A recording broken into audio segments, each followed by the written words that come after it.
பெரியோர்களே, தாய்மார்களே அப்படின்னு பொதுவா திமுக மேடையில் ஆரம்பிப்பாங்க. ஆனா இங்க வந்து பெரியோர்களே தாய்மார்களேன்னு ஆரம்பிக்கவே முடியல. ஒட்டுமொத்த இளைஞர் கூட்டமும் இங்கதான் இருக்கு. போராட்டமே 70 வயசுக்கு மேல இருக்க திமுக கட்சி இளைஞர்களை கொண்ட தமிழ்நாட்டின் எதிர்காலத்தை நிர்ணயிக்கக்கூடிய இளைஞர் சக்தியை அண்ணா அவர்கள் ஆரம்பிக்கும் பொழுது, கட்சி ஆரம்பிக்கும் பொழுது வயது 40. அண்ணா கூட இருக்கும் பொழுது இருந்த தலைவர்கள் நெடுஞ்செழியன், கருணாநிதி அவர்கள், மிகப்பெரிய தலைவர்களாக இருக்கக்கூடியவர்களுக்கு வயது 25, 27. ஆனால் இன்றைக்கு திமுக நம்மளை பார்த்து இந்த இளைஞர்களுக்கு என்ன தெரியும் என்கிறத நம்மளை பார்த்து கேட்டுட்டு இருக்காங்க. நண்பர்களே,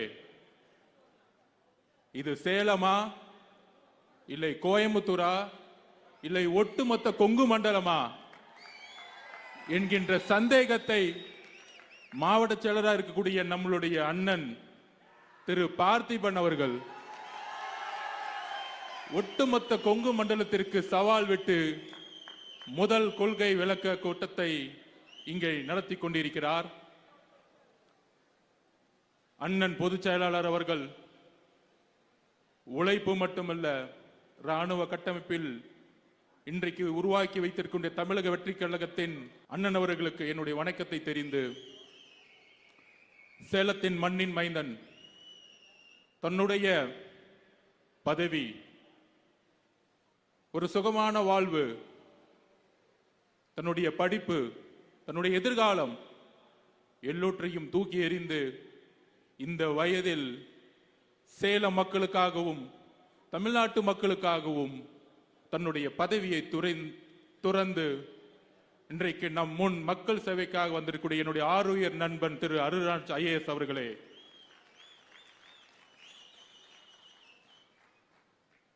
மாவட்ட நிர்வாகிகளே, மாநில நிர்வாகிகளே, மனது உடல் இங்கு இல்லை, ஆனால் ஒட்டுமொத்த மனதும் தமிழகத்தின் ஒரே முகமாக, தமிழகத்தின் மக்கள் விரும்பும் முதல்வர் வேட்பாளராக இருக்கின்ற நம்மளுடைய தலைவர் அவர்களுக்கு என்னுடைய வணக்கத்தை தெரிந்து உங்கள் முன் என்னுடைய கருத்துக்களை பகிர விரும்புகிறேன். கொள்கை, அதாவது நம்ம IRS சொன்னாரு, IAS ஆபீசர்லாம் போட்டு இன்னைக்கு வந்து பிரஸ் கான்ஃபரன்ஸ் கொடுக்குறாங்க. அது ஏன்னா பேசி பேசி வளர்ந்த கட்சிக்கு இன்னைக்கு பேசுறதுக்கு ஆளே இல்லை. அதான் பிரச்சனை. திமுக பேசுறதுக்கு யாரா இருக்காங்களா பார்த்திருக்கீங்களா? டிவியில வந்து பத்திரிகையாளருங்கிற போர்வையில ஏதாவது ஒரு அமைச்சரோ ஒரு MLAவோ யாராவது ஒரு ஆள் வந்து என்னுடைய கொள்கை, என்னுடைய ஆட்சி, என்னுடைய முதல்வர், என்னுடைய துணை முதல்வர் எவ்வளவு சிறப்பா நிர்வாகம் பண்ணிட்டு இருக்காரு பாத்தீங்களா அப்படின்னு சொல்றதுக்கு யாரா வராங்களா? ஏன் வரல? நம்ம ராஜ்மோகன் அண்ணனை பார்த்து கடுமையான கேள்விகள். நம்ம ஏதோ 50 வருஷமா ஆளுங்கட்சி ஆகி, நம்ம ஏதோ நம்ம பொழுதைக்கு துணை முதலமைச்சர் கொடுத்து, நம்ம ஏதோ மெடிக்கல் காலேஜ் கட்டி ஏதோ ஊழல் பண்ணிட்டு இருக்க மாதிரி நம்மளை பார்த்து இவ்வளோ கேள்விகள் வந்துட்டு இருக்கு. ஆனால் திமுக பார்த்து எந்த கேள்வி கேட்கவே மாட்டாங்க. ஏன்னா அவன் பத்திரிகையாளனே கிடையாது. எல்லாம் கட்டிங்க, டெய்லி கட்டிங் போயிட்டு இருக்கு. கமிஷனு, கட்டிங்கு, ஷேரு, இதுதான் மேட்ரு. மொத்தமே அவ்வளவுதான். திமுக அவ்வளவுதான். டெய்லி கட்டிங் அடிக்க தெரியணும், கமிஷன் அடிக்க தெரியணும், ஷேர் பண்ணணும், கட்டிங் அடிக்க தெரியணும். இதுக்கு பத்திரிகையாளர் டிவியில் உட்கார்ந்து டிபேட் பண்ணிட்டு இருப்பாங்க. தோழர்களே, எப்படி இளைஞர் கூட்டம் அண்ணாவோடு ஒரு புதிய ஆட்சியை உருவாக்கியதோ அதெல்லாம் எப்பயுமே ஒரு டிபேட் பண்ணுவாங்க. திமுகவுக்கும் உங்களுக்கு என்ன வித்தியாசம்? இதோ வரேன், சொல்றேன் என்ன வித்தியாசம். அதுக்கு தான் பதில் கொடுக்கிறோம். 67 அண்ணா ஆட்சி அமைக்கும் பொழுது ஒரு கொள்கை ஆட்சியை உருவாக்கினார், ஒரு கொள்கை திமுகவை உருவாக்கினார். எம்ஜிஆர் அவர்கள் 1952 இருந்து திமுகவுடன் பயணம் செய்து கடுமையான போராட்டங்களிலும் பங்கெடுத்து அண்ணாவுடைய திடீர் மறைவிற்கு அப்புறம் தமிழகத்தில் ஏன் இந்தியாவில் மாநில கட்சியாக திமுக முதல் முறையாக ஒரு நேஷனல் பார்ட்டியை எதிர்த்து ஒரு ஆட்சி அமைச்சது அண்ணாவுடைய கொள்கையினாலும் தேர்தல் அரசியலாலும் மக்களுடைய செல்வாக்கினாலும் இளைஞர்களுடைய பட்டாளத்தினாலும். ஆனால் இயற்கை அவரை உயிரை வாங்கிய பிறகு எம்ஜிஆருடன் துணையுடன் திரு கலைஞர் கருணாநிதி முதலமைச்சர் ஆனார். அன்றைக்கு எம்ஜிஆருக்கு புரியல, தன்னுடைய நண்பன் முதலமைச்சர் ஆகணும்னு நினைச்சாரு, கொள்கைவாதி நினைச்சாரு.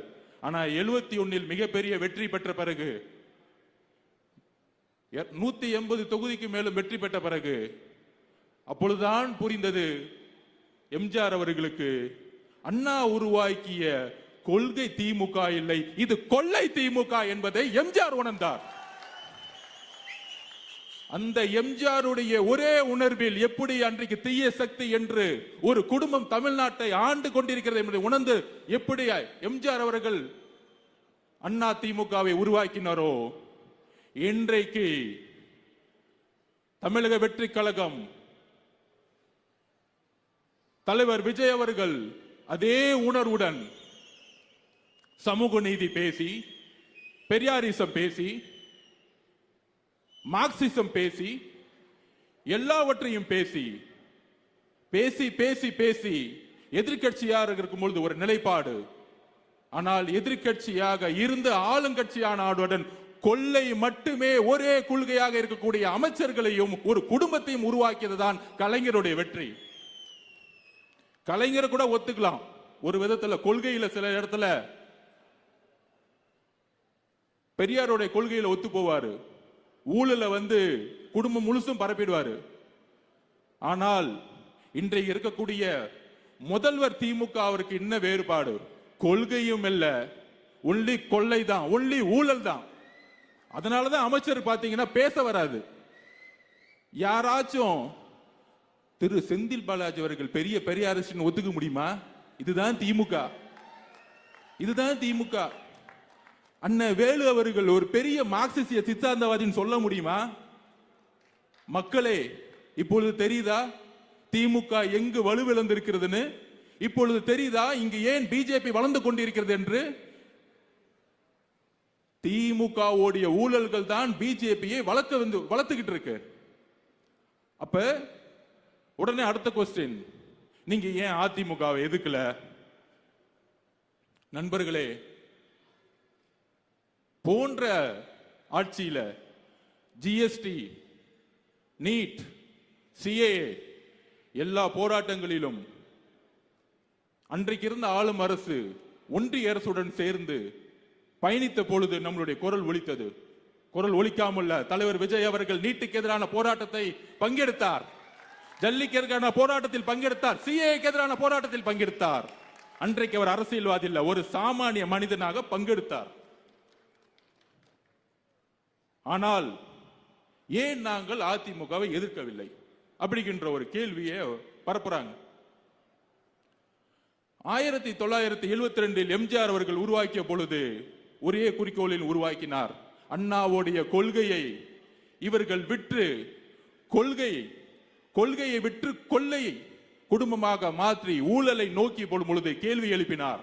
அதே உணர்வுடன் தமிழக வெற்றி கழகம் இந்த தமிழகத்தில் பெரியாரிசத்தை பெயரளவுக்கு பேசிக்கொண்டு சமூக நீதியை தூக்கி எறிந்து ஊழலை மட்டுமே அடிப்படையாக கொண்டு உருவாக்குகின்ற இந்த திமுக ஆட்சிக்கு எதிராக கட்சியை உருவாக்கும் பொழுது நம்மளுடைய ஒரே குறிக்கோள், ஏன் அரசியல் எதிரி திமுக, ஏன் கொள்கை எதிரி பிஜேபி என்பதை உள்வாங்கினோம்.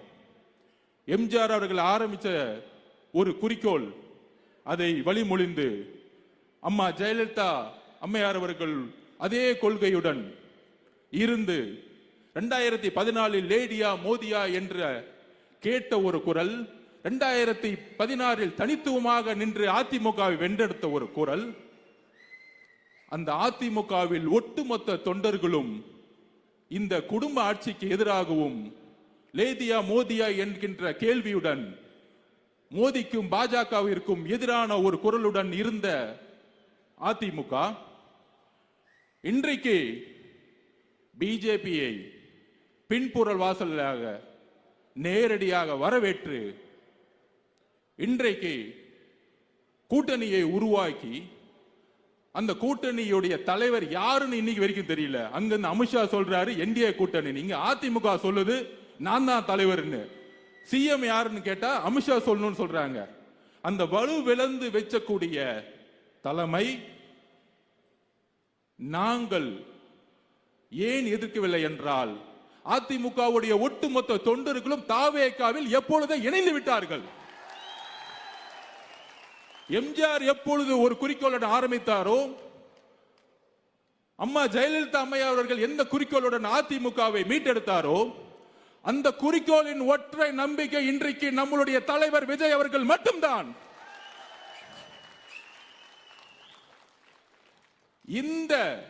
இந்த கொள்கை, இந்த கொள்கையற்ற அரசியல்னால்தான் இன்றைக்கு திமுக சுலபமா லாஸ்ட் 3 தேர்தலில் வெற்றி பெற்றது. ஆனால் இனி வெற்றி பெற முடியாது. ஏனால் உங்களை எதிர்த்து அரசியல் செய்யக்கூடியவர்கள் பிஜேபியிடம் சரணடைந்த தலைவர்கள் அல்ல. பிஜேபியை கடுமையாக துணிவுடன் எதிர்க்கக்கூடிய ஒரே தலைவர் விஜய் அவர்கள். இஸ்லாமிய தோழர்களே, குரான் மீது ஆணையாக சொல்லுகிறோம், எங்களுக்கு குரானும் ஒரு கடவுளோட நம்பிக்கை தான். குரான் மீது ஆணையாக சொல்லுகிறோம், எந்த காலத்திலும் பிஜேபியோடு எங்களுக்கு கூட்டணி கிடையாது, உறவு கிடையாது என்பதை அழுத்தமாக இந்த சேலம் மண்ணில் உறுதியுடன் கூறுகிறோம். அந்த சந்தேகத்தை தூக்கியதான் சேலம் மாநாட்டில் 1944 பெரியார் அவர்கள் தீகா உருவாக்கிய பொழுது எங்கு அமைத்தாரோ, எந்த கட்டமைப்பை உருவாக்கினாரோ, எந்த மதவாதத்தை எதிர்த்து உருவாக்கினாரோ, எந்த சாதியை எதிர்த்து உருவாக்கினாரோ அதே மண்ணில் நாங்கள் முழக்கமிடுகிறோம். இப்பொழுது தெரிகிறதா சேலம் மாநாடு ஏன் நாங்கள் எங்கள் தலைவர் கட்டமைப்போடு உருவாக்கி கொண்டிருக்கிறோம் என்று. நண்பர்களே, பெரியார் இறக்கவில்லை, அதை உயிர் போட வெத்திக்குதான் தலைவர் விஜய் அவர்கள் தாவேகா கட்சியை உருவாக்கி கொண்டிருக்கிறார். இப்பொழுது எங்களோட நோக்கத்தை தெளிவாக்கிட்டோமா? எங்கள் நோக்கம் ஒட்டுமொத்த அதிமுக தொண்டர்களும் தாவேகாவுடன் எப்பொழுதோ இணைந்து விட்டார்கள். எங்களுடைய ஒரே குறிக்கோள் அரசியல் எதிரி திமுக, கொள்கை எதிரி பிஜேபி. ஒரே முதல்வர் வேட்பாளர், தமிழகத்தின் மக்கள் முதல்வர் வேட்பாளர் எங்கள் தலைவர் விஜய் அவர்கள்.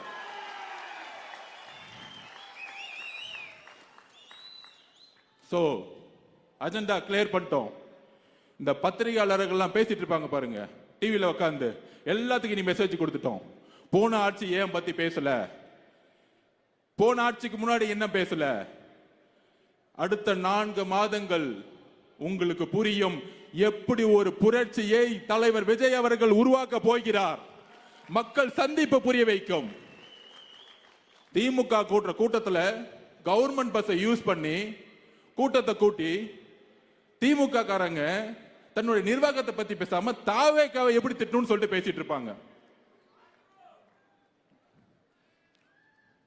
சோ நமக்கான குறிக்கோள் செட் ஆயிருச்சு, நமக்கான அஜெண்டா செட் ஆயிருச்சு. தேர்தல் என்பது யுத்தம். யுத்தத்திற்கு நாம் தயாராக வேண்டும். அப்படி உடனே கேட்பாங்க, தாவேகாக்கு கட்சியோடைய பலம் இல்லையே, அங்கெல்லாம் இளைஞர் கூட்டம் தானே இருக்கிறாங்க. ஒன்னே ஒண்ணு புரிஞ்சுக்கோங்க, 1967 அண்ணா ஜெயிக்கும் பொழுது ராமநாதபுரத்தில் ஒரு மிகப்பெரிய மன்னர் குடும்பம், அதை எதிர்த்து வெற்றி பெற்றவர் சாதாரண குதிரை வண்டியை ஓட்டிட்டு இருந்த ஒரு சாதாரண ஆள்.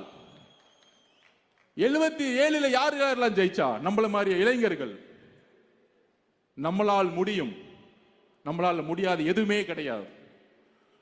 சோ அந்த உணர்வை நம்ம உருவாக்கணும். நான் இன்றைக்கு சொல்லுகிறேன், இதே சேலம் மாநகரில் 11 எம்எல்ஏ சீட்டும் நம்ம ஜெயிக்க முடியும். அதற்கான சூழலை நம்ம ஏற்படுத்துவோம். ஒட்டுமொத்த கொங்கு மண்டலம் நமக்காக திரும்பும். ஆனால் அதற்கான போராட்டத்தை நாம் உருவாக்க வேண்டும்.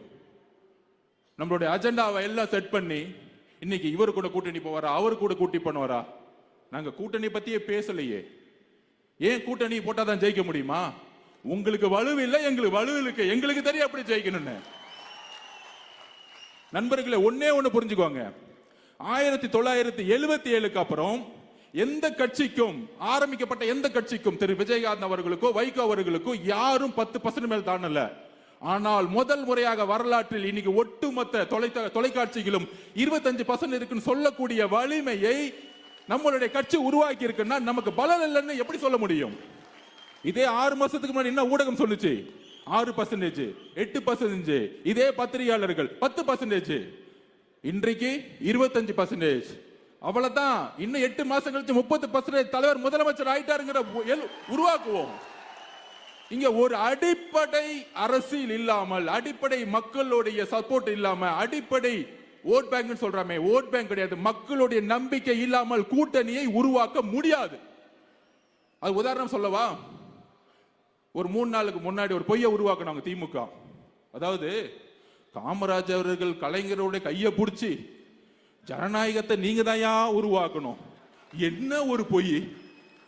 2 பேருமே உயிரோடு இல்லை. அதுல ஒரு கட்டமைக்கிறாங்க.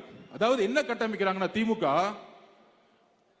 காமராஜர் கலைஞருக்கே அவர்கிட்ட பொறுப்பை படைச்சிட்டு போயிட்டாராம். காங்கிரஸ் தோழர்களை ஒரே ஒரு வேலுசாமி அண்ணன் எந்திரிச்சு நின்று இன்னைக்கும் பேசிக்கிட்டு இருக்காரு. உண்மையை பேசிட்டு அடிச்சு வெளுக்கிறாரு. நான் இப்பதான் பாக்குறேன், ஒரே ஒரு காங்கிரஸ்காரர் தன்மானத்தோட வெளியே வந்து பேசிக்கிட்டு இருக்காரு. காங்கிரஸ் தோழர்களே, உங்களை உயிருடன் முழுகி கொண்டிருக்கிறார்கள் திமுக. நம்பிக்கை உங்களுடைய கொள்கை. ஏன் காமராஜர் எழுத்தன்னா, என்னுடைய கொள்கை தலைவர் காமராஜ் அவர்கள். நீ அங்க தொட்டா நான் இங்க அடிப்பேன். ஞாபகம் வச்சுக்கோ. காமராஜர் தொட்டா காங்கிரஸ்கார வரான்னு இல்லையோ, தாவேக்கா வரும், டிவிக்கா வரும்டா. என்ன பொய்? ஆட்சி இருக்கு, பணம் இருக்கு, அதிகாரம் இருக்குன்னா பிஜேபிக்கு உங்களுக்கு என்ன வித்தியாசம்? என்ன வேறுபாடு? அதே காவல்துறை வச்சு அடக்குமுறை. நேத்து ஒண்ணு புரட்சிகரமா ஒரு பிளான் பண்ணாரு நம்ம பொதுச் செயலாளர். திருவள்ளூர்ல 10 வயசுல ஒரு பாலியல் பலாத்காரம் 9 நாள் ஆச்சு, கண்டுபிடிக்க முடியல. ஆர்ப்பாட்டம் நடத்த பர்மிஷன் கிடையாது. இனிமேட்டு ஆர்ப்பாட்டம் எப்படி தெரியுமா? போலீஸ் ஸ்டேஷன்ல மனு கொடுக்க வேண்டியதான். 5000 பேர் மனு கொடுப்போம், வாங்க ஸ்டேஷனுக்குள்ள போயிடலாம். எனக்கு ஆர்ப்பாட்டம் கொடுக்கல. எங்களோட போராட்டம் எப்படி இருக்குன்னா, நீ எனக்கு ஆர்ப்பாட்டம் கொடுக்கல, பர்மிஷன் கொடுக்கலன்னா நாங்க மனு கொடுப்போம் 5000 பேர் வந்து உன் போலீஸ் ஸ்டேஷன்ல. சோ நண்பர்களே, நமக்கான குறிக்கோள், நமக்கான யுத்தம் உருவாக்கப்பட்டு விட்டது. அதற்கான வேலைகளை, யுத்தங்களை, கடுமையான யுத்தம் தான். நீங்க சொல்ற மாதிரி பணம் பலம் இருக்கலாம், கூட்டணி இருக்கலாம். ஒரே ஒரு உதாரணத்தோட முடிச்சுக்கிறேன். 2011 கலைஞரிடம் மிகப்பெரிய பணபலம் இருந்தது. மிகப்பெரிய கூட்டாட்சி. காங்கிரஸ், பிசிகே, கம்யூனிஸ்ட் எல்லாரும் இருந்தாங்க, பிஎம்கே இருந்தாங்க. ஆனால் ஏன் வெற்றி பெற முடியவில்லை? 1971 180க்கு மேற்பட்ட கலைஞர் வெற்றி பெற்றார். ஆனால் 77 எம்ஜிஆர் எப்படி வெற்றி பெற்றார்? ஒரே ஒரு விஷயம்தான், மக்கள் உங்கள் மீது நம்பிக்கையை இழந்தார்கள். நம்பிக்கை இழந்தவுடன் ஒரு தலைவனை எதிர்பார்த்தார்கள். அந்த தலைவன் தான் நம்மளுடைய தலைவர் விஜய் அவர்கள், நம்மளுடைய தமிழக வெற்றி கழகம். இன்னும் 8 மாதத்தில் இந்த ஒட்டுமொத்த உலகமும் சொல்லும், மாண்புமிகு திரு முதல்வர் விஜய் அவர்களே என்ற முழக்கத்தை இந்த ஒட்டுமொத்த தமிழ்நாடும் சொல்லும். அதற்கான பணியை செய்வோம், யுத்தத்தை வெல்வோம். நன்றி, வணக்கம்.